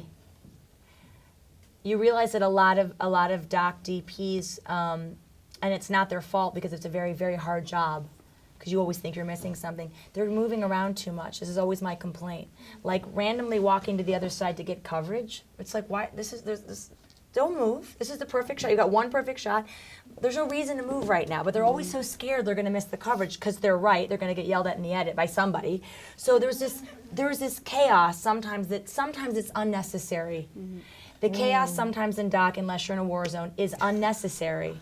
If there's a scene of two people talking, it's unnecessary for things to be like, whoa, or like, why are you pushing in? I'll never use ever zoom in, ever. We hard cut. So if someone's starting to look emotional, just stay where you are. Don't panic. Don't panic. Stay where you are. Your shot's nice. So I'm dealing with this again, and it's not to disparage at all. It's a very difficult job. I understand it. but there was a sense of like, since you don't know what's going to happen next, there is a sense of panic at times that is unnecessary, because usually there's like whatever's in sync doesn't almost ever matter. So I'm not as interested in someone's mouth moving, okay, in doc. Like, there's only one thing you should be shooting in the room right now. It's probably the reaction of, it's probably not me talking right now. It's probably what Marsha looks like right now. Right. Or somebody up there. It's not what I'm, so you forget that, like, you know, there's a sense of controlled filming, even in an environment where you're improvising. So I think I've been reminded again by the frenetic nature sometimes that I think now is unnecessary. So I'm trying to bring a calmer vibe to my crew, you know, of like, just sit tight, don't panic. Jennifer. You know? Well, I can't speak because right now I'm not going back. No, I mean it's not lack of love for documentary. It's that for me, like, there's this huge new language, and I'm like a kid in a candy store. Like, there's a lot to learn here, and I want to learn it, and there's a lot I want to do in fiction. When I was at NYU originally, I studied fiction and then got seduced by documentary and the immediacy of it. And I think coming to it now, in the second half of my career, I'm just so excited that all I'm working on is fiction. It's just like, I feel like I've exhausted not every type of doc, but I've done it for so long and so many thousands of hours that now I want to learn new skills and paint with new colors, and so that's me. Marshall, your turn. Well, I guess one of the things, one of the projects that I think I'm going to start shooting has a significant recreation element to it. And so that's been kind of interesting to think about how to bring what I liked or learned in doing fiction into the doc, like literally bring it into the doc. And it's been interesting too, just watching a bunch of movies in the last couple of years that have come out that use recreations in The Family, unusual, The Imposter. yeah. So that's been sort of a very practical thing that I've been putting. And Matthew? Is what I learned from Doc to help me with narrative. No, from narrative, going back back. to doc. Have you gone back? No. Yeah. Yeah? You did? Yeah. That's, I've done stuff. whoa, you did the trade. The trade, You did yeah. the trade, of course. I don't know, I say this almost every time I speak, and it's very cliche, but I heard Al Maisel speak when I was, I think, 21, and he said, if you end up with the story you started with, you weren't listening along the way, which I think is great advice for life, and it's great advice for filmmaking. It's, you know, be open to the story changing, be open to the wonderful accidents of life, don't be dogmatic. And that's something that I every step along the way in my career, I've tried to apply in a macro sense, in what I choose, what projects I choose, in a micro sense where I'm literally pointing the camera, in the edit room where I'm cutting or not cutting, try to subvert everything that I feel like I should be doing, and just really follow your instincts. And so I think that's sort of helped me make Private War, and the Private War has helped me do other things. But I think the one thing, and I'll shut up, is I think as you grow in your career, and I'm 36 now, is you obviously get more and more confident. But one of the things that I love is that every project you sort of start at ground zero, and you're scared shitless. And I hope that never goes away.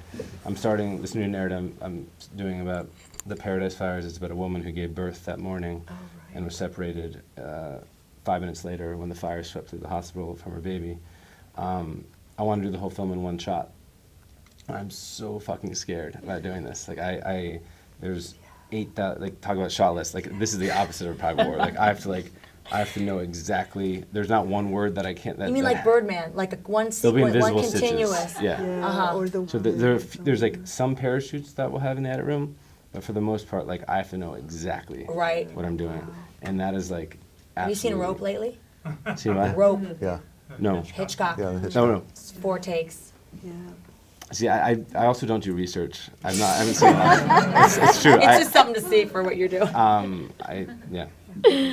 But one last thing I'll say about, I love that what you said about the reaction shot the no dialogue take. Yeah, that's a great idea.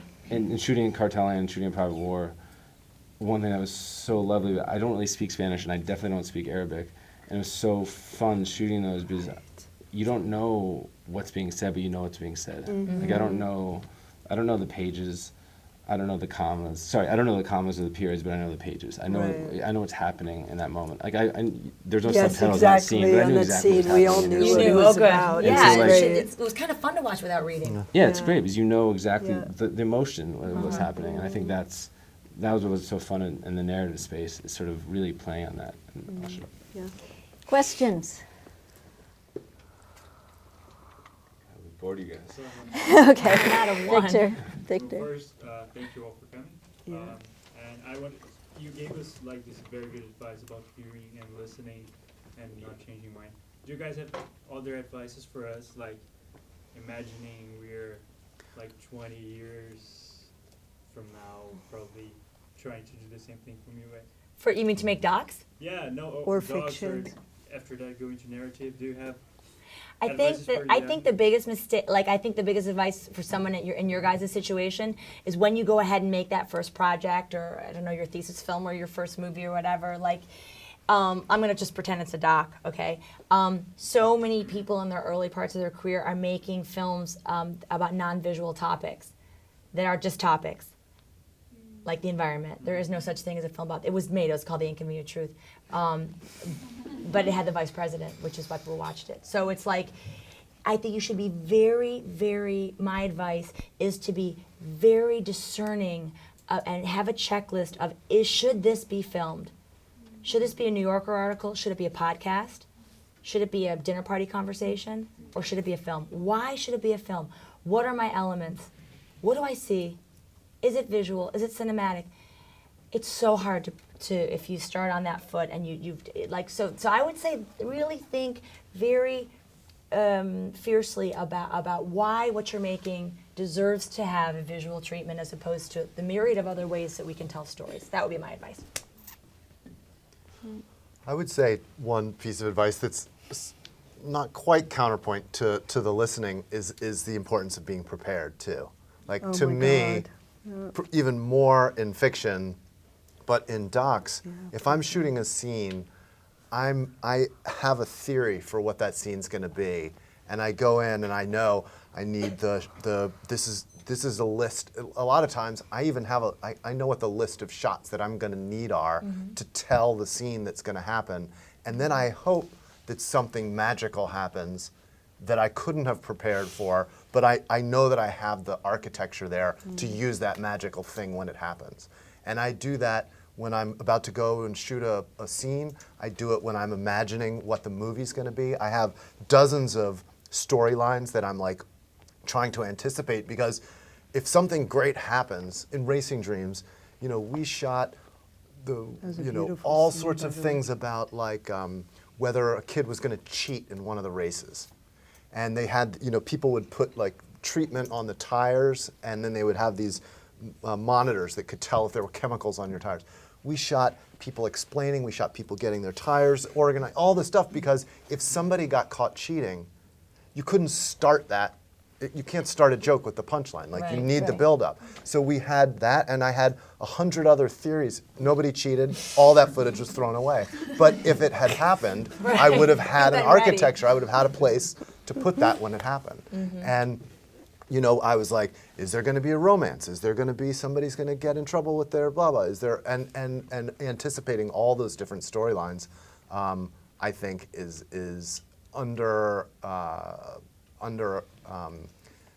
not underappreciated, but underestimated by people who think like, oh, just go in and just shoot a bunch of stuff, and sometimes that works, but not always. Sorry, No, go. No, just to be clear, I don't like just go in and shoot a bunch of stuff. Like, You told us that you do. No, I actually think it's important to prepare the hell out of it and then be prepared to throw everything out the window. Yeah. Like, that's what I do. That's like, right. When I'm for Cartelland, I had probably about halfway through shooting, just as we were starting to review footage, wrote a treatment. The treatment was half bold, half not bold. Bold was what we had in the can, half the not bold was like what I thought might happen.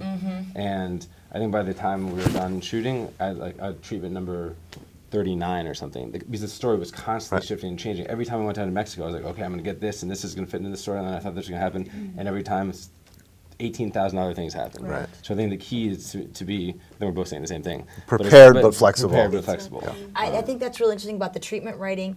I'm a huge opera fan. I've been going to the opera since I was a little small girl.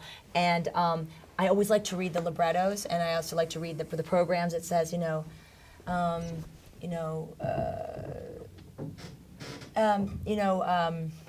to think of a name. It's like, Pietro is painting a scene in a loft. He looks over and his love walks in the door. He hasn't seen her in a long time. And like it's written all like, but, however, and so it's all these like, instead of and, it's like this happens, however, but, without him knowing, so all these twists are in the way that they write in opera. So I would do the same thing for One of Us, of all the possibilities, what could happen to Etty. If she stays with her kids, if she leaves her kids, if she gets a divorce, if she doesn't, if she leaves town. So I was always like, because always being prepared for like, she's going to make one of the 5 decisions I know in the next year. I don't know which. Right. But if she does this, we have to get this. Right. And if she chooses that, we have to do. So it was like, it's really helpful to imagine, because then once something is going to jump off, even in a doc that is a version of a scenario you've thought. And I found that very helpful. You need the sort of baseline in order to see change. And so if you have to anticipate what those changes might be so that you have the baseline so that people will see the contrast from what was in the first act. I want to add, you guys, I just wanted, everything that was said was really wonderful, but one thing I think to remember is the only thing you can work from is your authentic self. And really choose stories that move you, that you have to make, because no matter what, the work is really hard.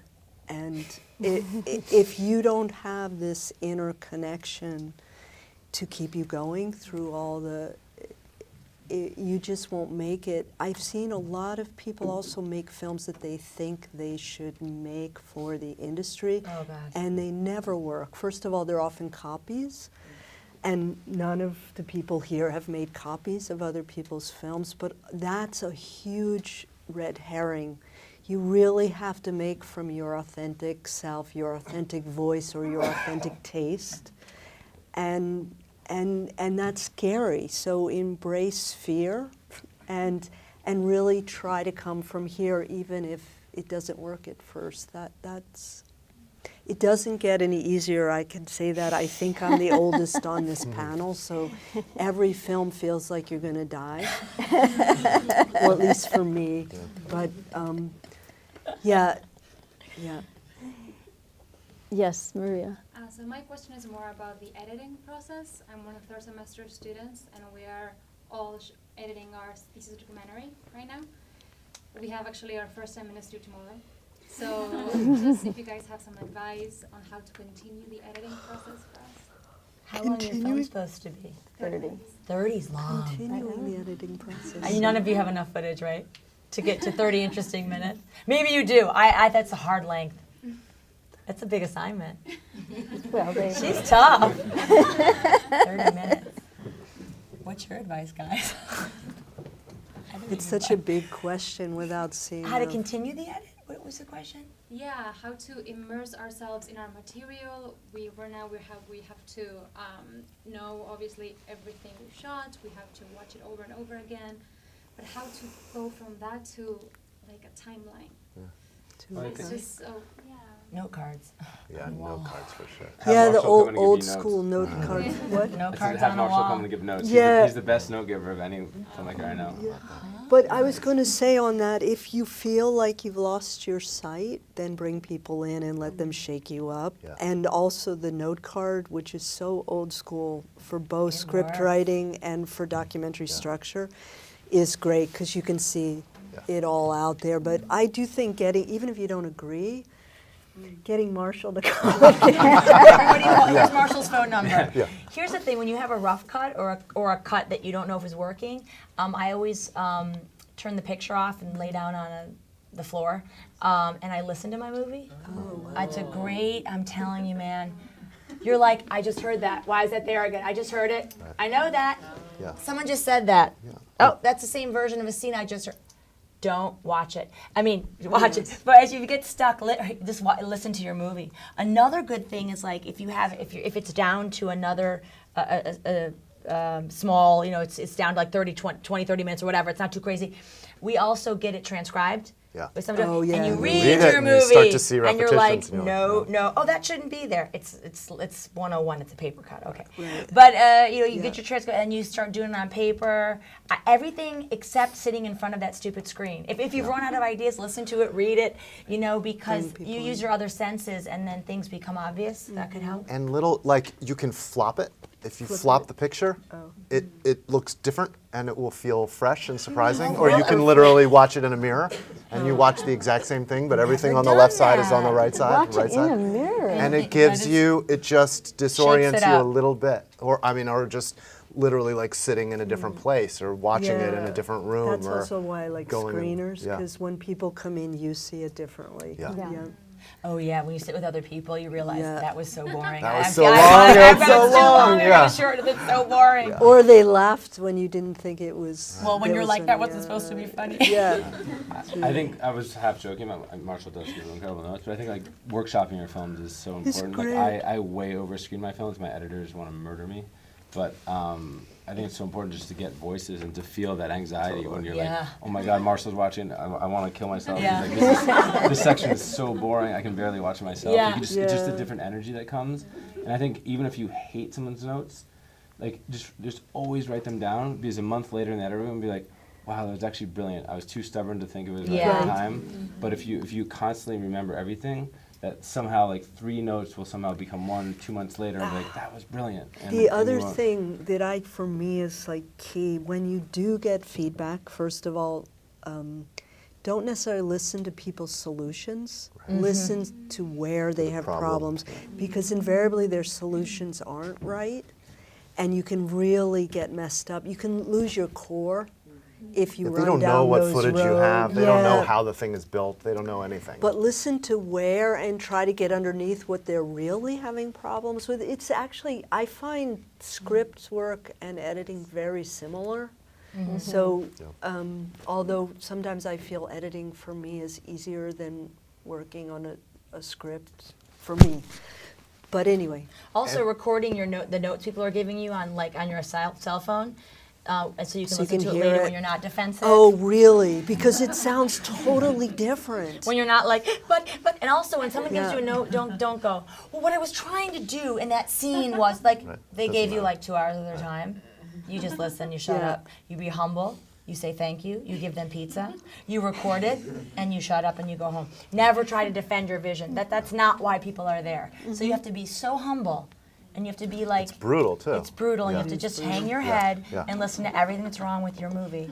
And then you have to go home and fix it on your own. So I think it's a very important process. And it's as a mature filmmaker, you must engage in it as often as it's necessary.